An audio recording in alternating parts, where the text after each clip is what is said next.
అందరికీ నమస్కారం. నేను మీ మల్లేష్ యాదవ్. నేను ఇప్పుడు ఒక వీడియో చూపెడుతున్నాను, చూడండి.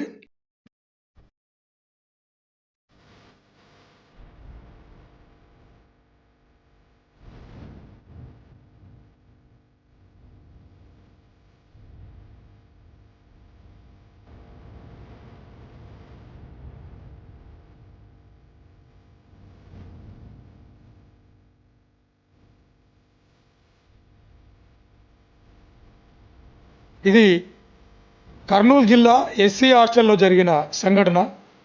ఎంత దారుణంగా కొడుతున్నాడో చూడండి. ఈ సంఘటన ఫేస్బుక్లో వచ్చింది.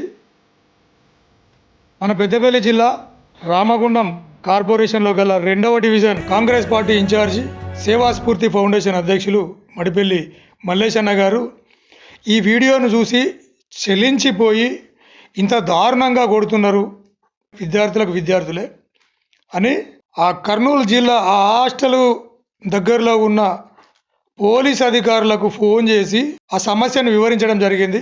హలో గారు నమస్కారం అండి. నమస్కారం అండి. నేను మడిపల్లి మల్లేష్ మాట్లాడుతున్నా, పెద్దపల్లి డిస్ట్రిక్ట్ అండి. సేవాస్ఫూర్తి ఫౌండేషన్ అధ్యక్షుడు, పెద్దపల్లి జిల్లా సార్. పెద్దపల్లి జిల్లా నుంచి మాట్లాడుతున్నా. పెద్దపల్లి జిల్లా సార్ మడిపల్లి మల్లేష్ నా పేరు. సేవాస్ఫూర్తి ఫౌండేషన్, అవును సార్, సేవాస్ఫూర్తి ఫౌండేషన్ అధ్యక్షుడు సార్. సేవాస్ఫూర్తి ఫౌండేషన్ అధ్యక్షుడు నేను. చెప్పండి సార్, ఇప్పుడు ఒకటి హాస్టల్, ఎస్సీ హాస్టల్ ఒక ఇన్సిడెంట్ జరిగింది సార్. అది దొరికింది, ఐడెంటిటీ అయింది సార్ అది. ఇక్కడ మా దగ్గర? అవును సార్, అవును. ఏం ఇన్సిడెంట్ అయింది? ఒక పిల్లోని బాగా కొడుతుంది సార్. వాడెవడో హాస్టల్లో వాడు వాళ్ళ తోటి సీజన్ ఉన్నట్టుంది. వాడు బెల్ట్ పట్టి భయంకరంగా కొడుతున్నాడు. ఎస్సీ హాస్టల్ రూమ్ లో సార్ అది. ఆ పోలీస్ అధికారులు కూడా తక్షణమే స్పందించి ఆ ఎస్సీ హాస్టల్ కర్నూలు జిల్లాలో ఎక్కడున్నదో కనుక్కొని కొట్టిన విద్యార్థికి తగిన చర్య తీసుకొని, అలాగే ఆ హాస్టల్ వార్డెన్ను సస్పెండ్ చేపించడం జరిగింది.